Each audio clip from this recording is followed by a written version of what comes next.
Hello everyone, তনয়ার পাকশালাতে সবাইকে স্বাগত জানাই।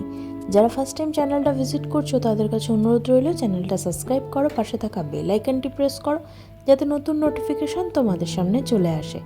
আজকে একটু মজাদার, একটু অন্যরকম রেসিপি নিয়ে হাজির হলাম তোমাদের সামনে।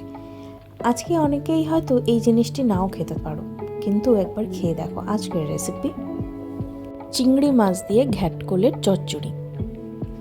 জন্য দেখো আমরা নিয়ে নিয়েছি ঘ্যাটকোল, যেটার এই পাতাটার বাটার ভিডিও তো তোমাদের ডেসক্রিপশানে লিঙ্ক দিয়ে দেবো, চেক করে নিও। আমরা এখানে এর কাণ্ডটা ব্যবহার করব বা ডাটা যেটাই বলো। এর জন্য লাগবে একটা তেঁতুল বা পাতিলেবু, দুটোর মধ্যে যে কোনো একটা রাখলেই হবে।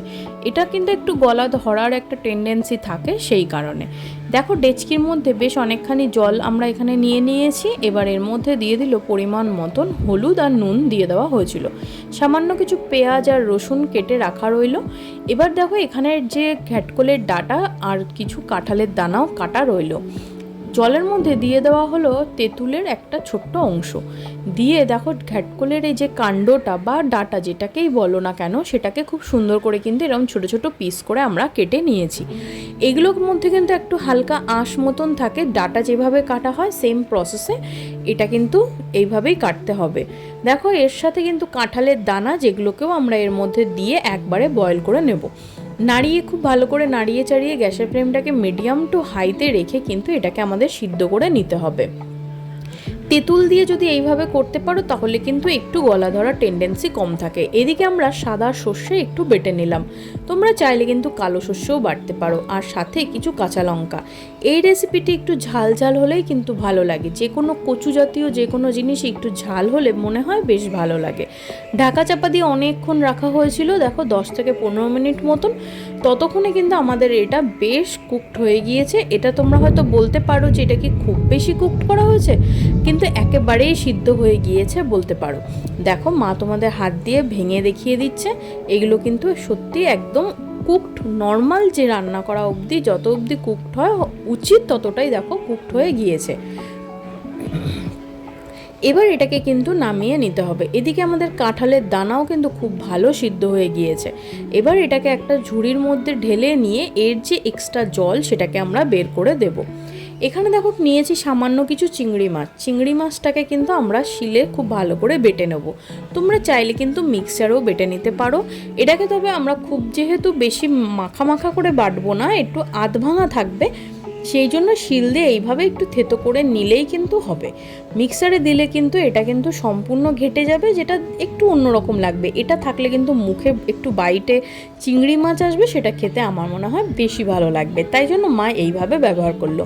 কড়াইতে দিয়েছিল বেশ অনেকখানি পরিমাণে সর্ষের তেল। তেল গরম হয়ে গিয়েছিল, যার মধ্যে দিয়ে দেওয়া হয়েছিল 1 চামচ মতন কালো জিরে।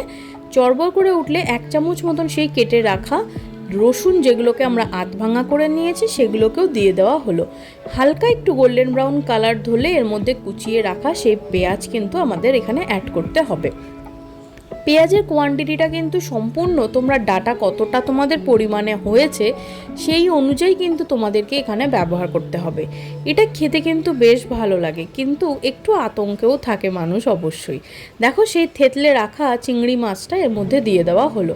এবার এটাকে কিন্তু খুব ভালো করে একটু ভেজে নিতে হবে এপিটোপিট করে। দেখো খুব সুন্দর করে ভেজে নেওয়া হচ্ছে। এটা যদি তোমরা একবার এইভাবে বানিয়ে খেতে পারো তাহলে আমি তোমাদের হাইলি রেকমেন্ড করব একবার বানাও, আর খেতে মারাত্মক ভালো লাগে। তেঁতুল দিয়ে যেহেতু সিদ্ধ করা, তোমরা হয়তো বলতে পারো তাহলে তেঁতুলের যে অংশটা দেওয়া হলো সেই অংশটি কোথায়? কিছুটা তো গলে গিয়েছে, আর যে দানা যদি বেরিয়েই থাকে তাহলে সেটা ফেলে দেবে, আর যদি ওইভাবেই থেকে থাকে যতটা টকভাব নিয়ে নেওয়ার বেরিয়ে গেছে তাহলে ওইভাবে রেখে কিন্তু ওটাকে ফেলে দিতে পারো। দেখো সম্পূর্ণটা দিয়ে কিন্তু এবার খুব ভালো করে কিন্তু আমাদের একটু ভাজা ভাজা করতে হবে।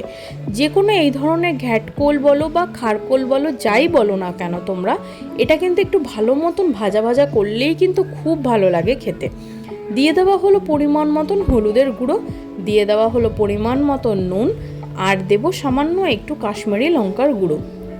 দিয়ে কিন্তু এটাকে আমাদের খুব ভালো করে গোল্ডেন ব্রাউন করে কিন্তু ভেজে নিতে হবে। দেখো আবারও এইভাবে নাড়িয়ে চাড়িয়ে কিন্তু মা সম্পূর্ণটা খুব সুন্দর করে ভেজে নিচ্ছে। চেক করতে থাকো ততক্ষণে।